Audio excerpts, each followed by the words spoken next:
Clotilde Tavares nasceu em Campina Grande, Paraíba e vive em Natal desde 1970. É escritora, professora, cronista e pesquisadora. Publicou mais de 15 livros entre crônicas, biografias, ensaios, novelas e romances. É articulista de revistas digitais e blogs. Mantém ativos perfis nas redes sociais como o canal no YouTube e o podcast Umas e Outras, sobre arte, cultura, cotidiano e humor. Mas aqui iremos falar de Clotilde, mulher de teatro, e sua trajetória de mais de 30 anos dedicados a esta arte, participando de mais de 10 espetáculos teatrais como dramaturga, atriz ou diretora. Com vocês, Clotilde Tavares.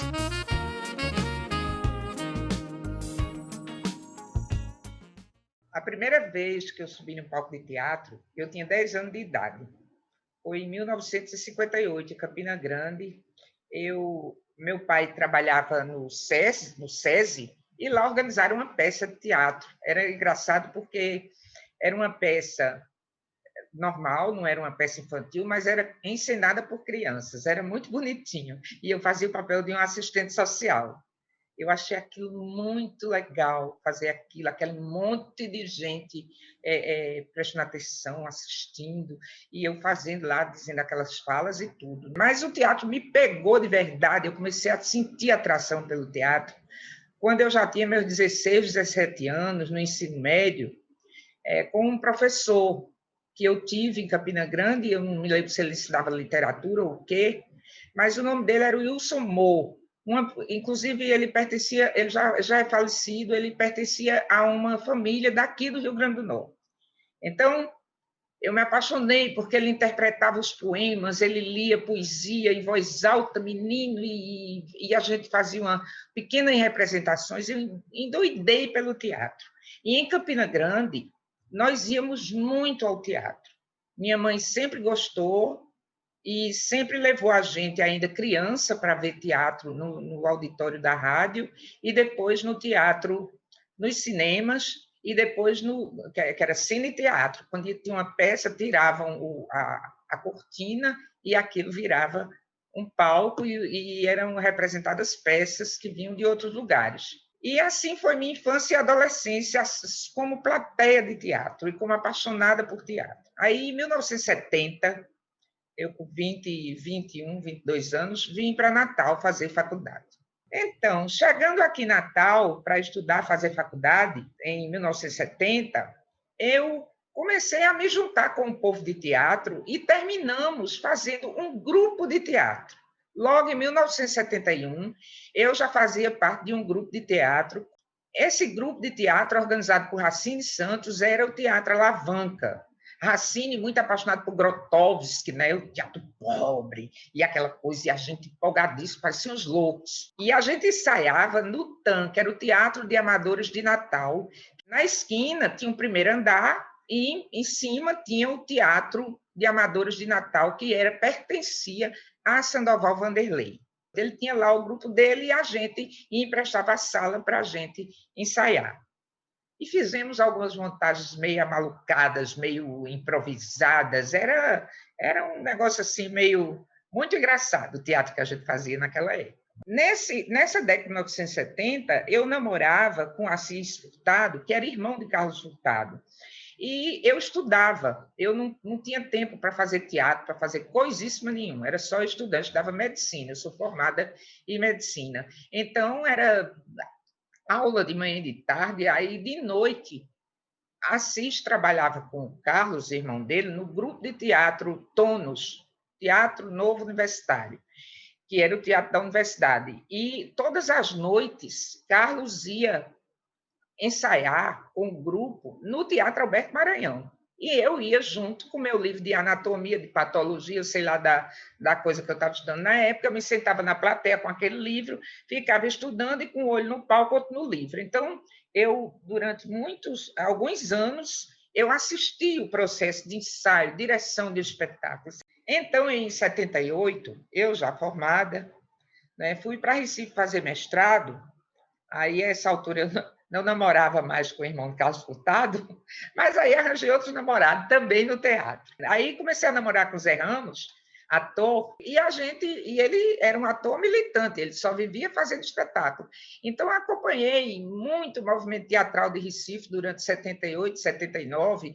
Em 80, eu voltei para Natal e essa década de 1980 até mais ou menos 1990, eu praticamente não fiz teatro, porque era muito trabalho, era fazer tese, defesa de tese, não sei quantas disciplinas. Eu ensinava na UFRN, no curso de medicina, aí ensinava também no curso de farmácia, no curso de enfermagem. Eu dava disciplinas de nutrição, de saúde pública, de epidemiologia, de estatística, era muita coisa que eu fazia. E não fazia teatro nessa época. Mas nessa década foi quando eu comecei a escrever livros, porque eu também escrevo, sou escritora, né? Eu tinha mais ou menos meus 30, 40 anos. Aí, quando foi em 1990, eu encontrei Marcos Bulhões, a quem eu já conhecia, e ele me convidou para fazer um teste para uma peça que eles estavam montando, que era uma peça que ia ser apresentada no congresso, era aquelas encomendas, sabe quem é de teatro sabe disso, né? O pessoal vem encomenda uma peça, e lá fui eu, e fui logo aprovada no teste para fazer a atriz principal. Olha só, aí foi uma delícia, a gente fez a peça, apresentou, quem dirigia era Carlos Nereu, que já é falecido, não é? E quando terminou essa peça, Marcos me convidou para fazer parte da Estabanada, para entrar no grupo. Então, o que era a Estabanada? A Estabanada era uma companhia de teatro que estava fazendo muito sucesso nessa época em Natal. Eles inauguraram um jeito diferente de fazer teatro, uma forma mais empresarial, livrando-se um pouco do amadorismo, atuando como companhia de teatro. Eles tinham, inclusive, uma cooperativa. Mas o mais interessante é que eles trabalhavam com temas que não eram os temas nordestinos com os quais todo mundo trabalhava. Então, eram umas peças assim, completamente diferentes. Quando eu encontrei a Estabanada, a companhia já estava, como se diz, passando por algumas mudanças, porque as pessoas estavam saindo daqui de Natal para ir tentar os voos mais altos em outro lugar, como, por exemplo, Chico Vila, estava em São Paulo, Nereu estava no Rio, e estava aquela coisa meio dispersa. Aí a gente resolveu montar uma peça de teatro para crianças, que era para fazer caixa para a próxima montagem da Estabanada, que seria dirigida por Nereu. Aí começamos a montar esse texto, Papai Pirou nas Ondas do Rádio, de um autor gaúcho chamado Guto Greco. Nereu dirigindo, Marcos fazendo assistência de direção, e o elenco era eu, Marcos Bulhões, Maria de Lia, Helder e Silva, Ana Morena, minha filha, que essa altura já tinha 12 anos, e João Marcelino. Era ótimo, eram 13 personagens, e feitos só por nós aí, né? A gente dobrava, era uma peça muito ágil, muito, muito interessante, e a gente ficamos em temporada.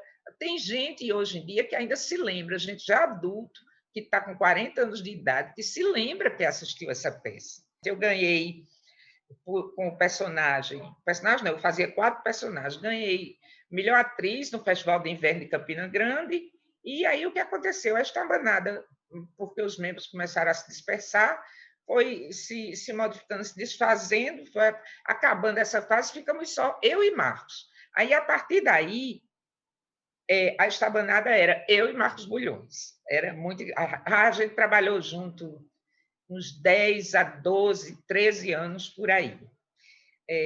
Demos muitas oficinas, muitas disciplinas, grupo de estudos. Aí eu já tinha largado de vez a medicina e já tinha me mudado para o departamento de artes. Nessa época, eu só atuava, eu era só atriz. Mas aí, quando foi em 1992, João Marcelino estava dirigindo um espetáculo chamado Moço que Casou com a Mulher Braba, com um grupo de teatro da Caixa Econômica que havia em Natal nessa época. E precisava de aumentar o texto era muito pequeno. O João disse: eu preciso aumentar esse texto, não sei o quê. Você não queria fazer isso, não? Eu nunca tinha escrito, só tinha escrito as bobagens, os esquetes. Aí eu topei e escrevi, ficou legal, eu gostei do resultado. Aí, quando foi também nesse mesmo ano, 92, João estava dirigindo em Aracaju, com o grupo Emboaça, A Farsa dos Opostos. E também teve um problema lá com o texto. Aí João disse, pô, a gente está aqui com esse texto enrolado e sem saber, o texto não vai nem vem, você podia dar uma força. E então eu criei a peça baseada nos trechos que os atores tinham criados independentemente. Eu criei esse texto, A Farsa dos Opostos, que foi encenado, que estreou nessa época, em 92, completou 20 anos em 2012. Eu peguei a convite do grupo, agora em 2012, eu revi o texto todinho, modifiquei, eles reestrearam e eu fui para a reestreia em Aracaju. Aí foi quando me descobri autora, dramaturga. Eu digo, eu também posso escrever para teatro. Fiquei toda animada. Começamos, então, eu e Bulhões, a criar um espetáculo chamado A Maldição de Blackwell. Nós queríamos fazer, nós nos inspiramos naquele filme Rock Horror Show, que era um cult nessa época. Então, nós queríamos fazer uma história de terror cômico passada no castelo. Essa que era a história. E como o Marcos estava dando oficina, a gente queria incluir os alunos da oficina nesse espetáculo. Então, eu criei esse texto, chamado A Maldição de Blackwell, e tivemos duas montagens. A primeira, eu fui autora do texto e fiz a produção executiva, mas não atuava. E a segunda montagem, que é essa que eu vou falar mais, porque é a mais importante. Pois bem, A Maldição de Blackwell era uma história muito interessante, era uma história de uma condessa que tinha feito um pacto com o demônio para ficar eternamente jovem, mas o demônio enganava ela. E então, quando ela pensa que vai iniciar o processo de ficar jovem, ela cai num sono profundo e é condenada a dormir durante 800 anos e envelhecer, e dormindo e envelhecendo, enquanto todos no castelo ficam paralisados no tempo, sem poder envelhecer nem morrer. Então, é um espetáculo sobre a passagem do tempo, o que é que ele faz com as pessoas. E eu gosto muito desse espetáculo ainda hoje, da forma como eu consegui resolver as situações. E eu, na segunda montagem, que foi a montagem, digamos assim, profissional, eu fazia a Condessa, que era muito engraçado, porque ela entra jovem, nessa época eu tinha aí meus 40 anos, ela entra jovem, muito linda, muito bonita no palco, na primeira cena, e depois ela entra velhíssima, caindo os pedaços, com um cabelo branco arrastando no chão, é muito engraçado. A gente trabalhava na peça com uma montagem que começava no meio da rua, no Teatro Sandoval Vanderlei. Nós adaptamos o teatro, aquele teatro do Alecrim. Nós adaptamos o teatro para fazer A Maldição de Blackwell. Compramos 400 metros de tecido cinza escuro, forramos o teatro inteiro por dentro. Fizemos um corredor, um túnel de pano. As pessoas chegavam, ficavam na frente do teatro, com os seus ingressos, esperando para entrar. Aí acontecia uma confusão no meio da rua, com um carro que estava quebrado, já era a peça. Né? E a atriz, reclamando do carro quebrado, entrava e o povo entrava atrás dela e penetrava no castelo do Conde Nicholas. Era muito interessante. Então, esse espetáculo ele significou muito para quem fazia teatro em Natal, eu olhando assim, em retrospectiva. Porque nessa época, 1995, se achava, em dezembro não se fazia teatro, porque se achava que não tinha público. E em janeiro também não se fazia, apesar da cidade estar lotada de turista, em janeiro não se fazia teatro, porque dizia-se que todo mundo ia para a praia. E nós resolvemos encarar o desafio de fazer teatro em dezembro e janeiro. E realmente foi um sucesso. Ficamos em temporada no Sandoval Vanderlei durante mais de um mês, toda semana os espetáculos, um atrás do outro, as sessões, umas atrás das outras. Era muito legal, muito divertido. Texto cheio de vinheta, um texto assim, muito, como é que se diz, muito antropofágico, não é?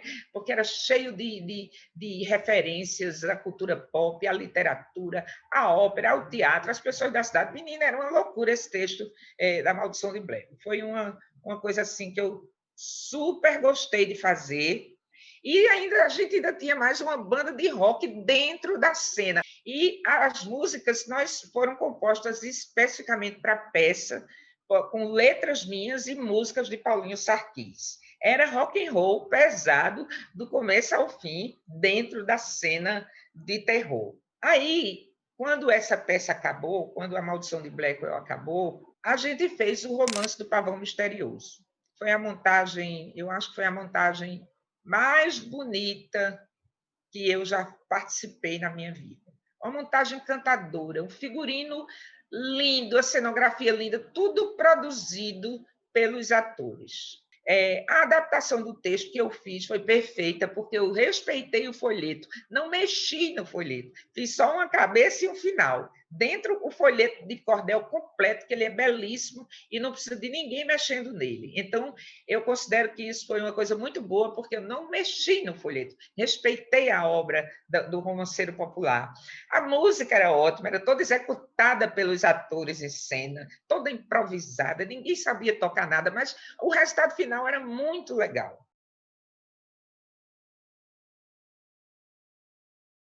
Quando terminou essa peça, aí começa-se, né? Marcos foi para São Paulo fazer mestrado, o grupo se dispersou, cada um começou a procurar seu caminho. Até mais ou menos o início dos anos 2000, eu me concentrei basicamente no ensino e na pesquisa, na atividade na UFRN, como professora de teatro, e dando oficinas e dando cursos. Nessa época, eu escrevi um texto, que ainda hoje gosto muito dele, é um texto chamado Os Contos de Fadas Politicamente Corretos, que eu escrevi para montar com os alunos. Todo final de ano, final de oficina, uma disciplina que eu dava, que era a oficina básica de teatro, aí eu montava esse espetáculo, era muito divertido. Muita gente que hoje está militando no teatro já como adulto se lembra dos contos de fadas politicamente corretos. E nessa época, como Marcos estava fora, não tinha como fazer teatro, não apareceu, eu me dediquei à literatura. Nesse período, eu publiquei 2 livros, eu escrevia em 3 ou 4 jornais diferentes, etc. E também, nessa época, começou meu trabalho com William Shakespeare. Né? Eu sou fã de Shakespeare. Eu comecei a divulgar a obra de Shakespeare, e todo ano, em 23 de abril, no dia do aniversário de Shakespeare, eu fazia um evento. Então, todo ano tinha uma coisa, ou era uma leitura dramática, ou era um evento público, ou era um curso. Até hoje, eu continuo fazendo isso. Então, foram muitas atividades que eu já fiz, tendo como pivô o trabalho de William Shakespeare como dramaturgo e poeta. Em 2001, Marcos não estava em Natal, ele não estava em Natal, ele estava em São Paulo, eu não me lembro onde ele estava, ele não estava aqui. Mas aí começou a montagem do Alto de Natal, né, na Capitania das Artes, e chamaram um camarada de fora para dirigir, mas o texto que deram a ele não estava funcionando, e a direção dele também parece que não estava funcionando direito. Chamaram Marcos, lá vem Marcos ser o assistente de direção do homem, e o texto, Marcos disse, esse texto não presta não, chama Clotilde para escrever. Lá fui eu ajeitar, consertar o texto, não consertei. Escrevi um texto novo, todo baseado no mamulengo nordestino, no João Redondo, e foi muito interessante. É uma montagem feita no Rio, não é, ali na margem do Rio, e etc. E no ano seguinte, Marcos já estava de volta, ele montou Esperando Godot com os alunos dele, e eu e Múcia Teixeira fomos convidadas para fazer a dupla central, que era Vladimir e Estragon. Marcos fez uma montagem muito diferente, muito ousada, que recebeu assim, pessoal, porque as pessoas vão para o teatro querendo ver o texto que está no livro, não é?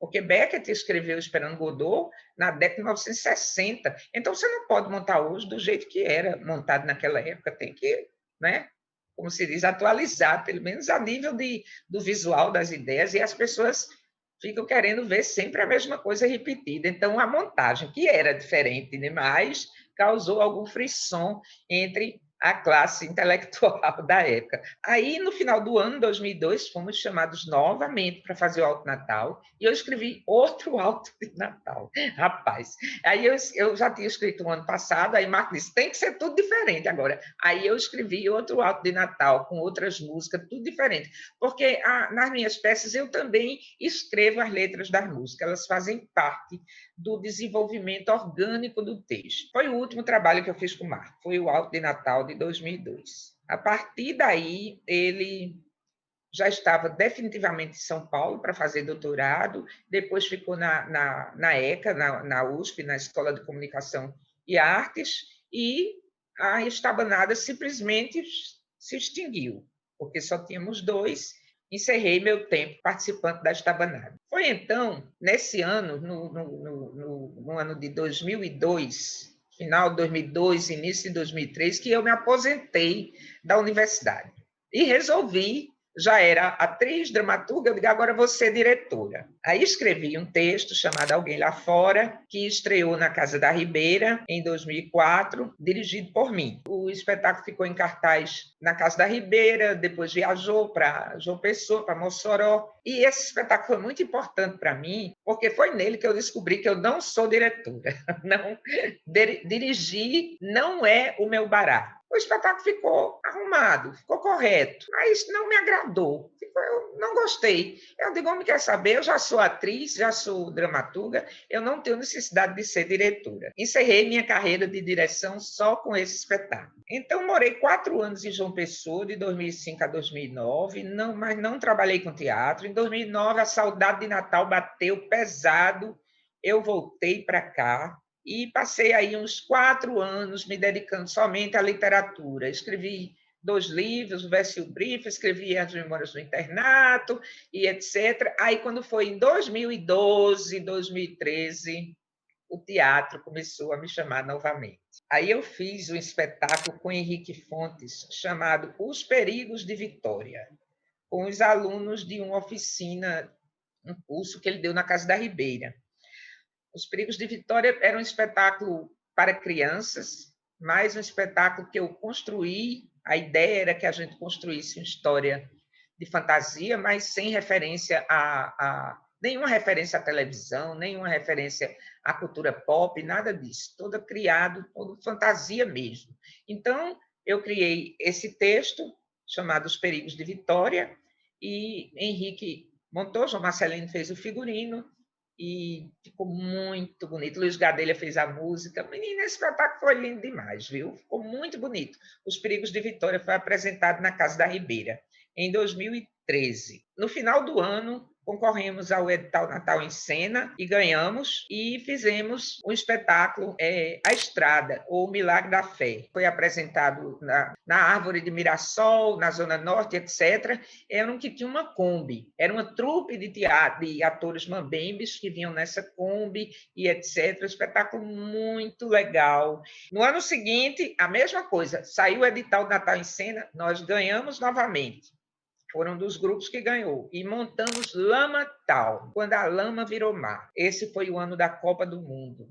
E eu escrevi um espetáculo sobre a corrupção. Henrique dirigiu e montamos praticamente as mesmas pessoas do elenco do ano passado, do ano anterior. A gente aproveitou algumas pessoas, mas também trabalhamos com pessoas novas. Então, esse espetáculo Lamatal, um espetáculo muito interessante, muito forte, muito daquele espetáculo que encosta o dedo na ferida, que faz as pessoas pensarem. Apesar de ser uma comédia, era muito engraçado, mas era também muito forte do ponto de vista político. E tivemos um elenco excelente, um elenco que cantava, que dançava. Eu fiz as músicas de novo junto com Gabriel Soto, e também atuei cantando as músicas junto com a banda e fazendo a voz de uma boneca gigante que era colocada em cena, que era um personagem. O ator ele vestia essa boneca e a voz da boneca quem fazia era eu.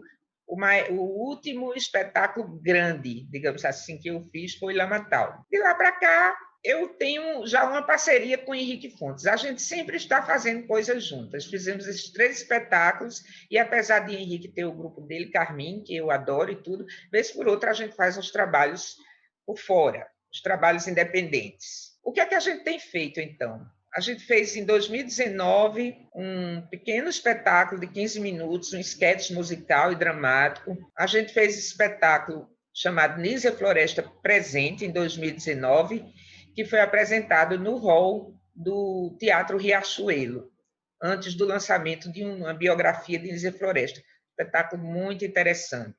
E tenho feito algumas coisas com o Henrique, sempre tem trabalhos de conclusão de oficina, que a gente termina de... Ele faz as oficinas no final, tem que montar alguma coisa, um exercício. Então, chegamos, então, a 2019, que é quase hoje. Porque não é hoje, mas foi o último ano em que fizemos teatro e fizemos as nossas atividades normalmente, porque em 2020 nós voltamos, nós ficamos assim muito trancados em casa, né? E eu me voltei mais para a literatura e para os cursos de teatro, que foi uma coisa muito interessante que eu descobri nesse ano, a partir de 2020, nessa nova situação em que estamos, que se antes eu queria dar os cursos de teatro e tinha tanta dificuldade, cursos livres, tinha tanta dificuldade, porque era difícil encontrar um lugar, era difícil, era complicado alugar sala, não sei o quê. Agora, nós fazemos pelo Zoom. E eu dei, o ano passado, uns cursos de teatro grego, um teve 5 aulas, outro teve 4 aulas, foram assim, um sucesso, com muita gente, eu considero um sucesso. 30 pessoas querendo saber de teatro grego, não é? Um negócio assim interessante. E eu me voltei também muito para a literatura. Uma coisa que eu fiz, que eu faço pouco e que gosto de fazer, é cinema. Eu fiz um trabalho com o Wilson Freire, diretor do Recife, fiz um trabalho com Carito e Fernando Suassuna, naquele o Morador do 1101, que é um curta. Fiz um com Aristeu Araújo e estão me chamando agora para fazer durante esse ano de 2021, que eu não quero dizer porque não sei, não sabemos ainda direito o que é. Uma coisa que também apareceu, que eu estou fazendo com muito prazer, que é a narração de documentários, e uma coisa que é muito novidade, que é o tal do audiodrama, que é uma espécie de uma novela, uma coisa dramática só gravado, sem ter imagem. Que no meu tempo, quando eu era jovem, chamava-se isso novela e era passava no rádio. A gente ia escutar novela. As novelas não eram a novela da televisão, porque não tinha televisão, eram as novelas do rádio. Então, eu atuei agora no audiodrama, que é um projeto de Henrique Fontes, e vamos ver em que é que dá isso. Finalmente, eu quero falar rapidamente sobre teatro. O teatro, para mim, é uma forma de comunicação, como todas as artes em geral. Qualquer tipo de comunicação é você dizendo alguma coisa. Então, o que é que eu quero dizer com teatro? Para mim, é a pergunta básica que toda pessoa de teatro e todo artista em geral precisa responder. O que é que eu quero dizer com minha arte? Essas coisas que eu escrevi, que eu atuei, não são coisas assim aleatórias que saíram do nada, não. Foram coisas pensadas. Por que é que eu estou escrevendo sobre isso? Por que é que me dá tanto prazer atuar nesta peça? Um dia desse eu estava numa mesa com outras pessoas de teatro, falando com uma plateia, e uma pessoa me perguntou se eu fazia teatro político. Então, é mais ou menos isso que eu quero responder em relação ao que eu quero dizer com o teatro. Todo teatro que eu faço é político. Por quê? Porque toda ação que eu faço no meu cotidiano é uma ação política, porque ela vem de um ser como eu, da pessoa, que se coloca no mundo politicamente, dentro das relações que se estabelecem na sociedade, relações de convivência, relações de poder, todas essas relações são políticas. Então, para mim, todo teatro é político, até aquele que se diz que não é político. Ele está sendo político na negação desse status de político. Então, como eu sou uma pessoa que sempre transitei ao lado da defesa do cidadão, dos direitos humanos, dos direitos das mulheres, do respeito às diferenças, né, do ecumenismo, respeitando todas as religiões, o meu teatro também é um teatro que luta por isso. Não claramente, porque o teatro que não pode ser panfletário, porque senão fica chato e ninguém vai ao teatro para ser educado. Você quer educar alguém, procure outro meio. O teatro não é feito para isso, na minha opinião, dessa forma assim explícita. Ele é feito para encantar, para fazer pensar, para instigar, para incomodar, para fazer rir, para fazer chorar, mas não para ensinar. Então, o meu teatro, ele procura veladamente dentro, através da comunicação com os personagens e das histórias, dos enredos que eu estabeleço, das ações cênicas, mostrar, desvelar aquela coisa que eu quero que todo mundo veja, aquela coisa que eu quero que todo mundo saia dali pensando, discutindo, como diz Shakespeare no final do segundo ato do Hamlet, ele diz: é com a peça que atingirei a consciência do rei. Então, para mim, a peça, o teatro é isso, é algo que atinge as consciências das pessoas. Além disso, ele me ensina sempre, eu sempre aprendo muito quando vou escrever uma peça de teatro, porque eu tenho que ler muita coisa para me basear. Só para vocês terem uma ideia, quando eu fiz A Estrada, eu li Zygmunt Bauman, li uns 5 ou 6 livros dele e li Baudelaire e li as passagens de Walter Benjamin, tudo para escrever aquela besteira, aquilo que parece uma bobagem, escrita, representada ali na frente das pessoas. Em Lamantalde eu li muita coisa. Então, o teatro ele me ensina, ele me ajuda a me descobrir, a entender minhas emoções, ele me dá foco na minha vida, ele me fornece instrumentos para organizar melhor, porque se você for desorganizado, você não consegue fazer teatro como ator, né? Porque você não sabe nem onde botou suas coisas. Então, ele dá organização e, finalmente, o teatro me dá uma coisa que é a coisa mais preciosa: prazer na criação. Criar é um privilégio dos deuses, e a gente cria todo dia no teatro.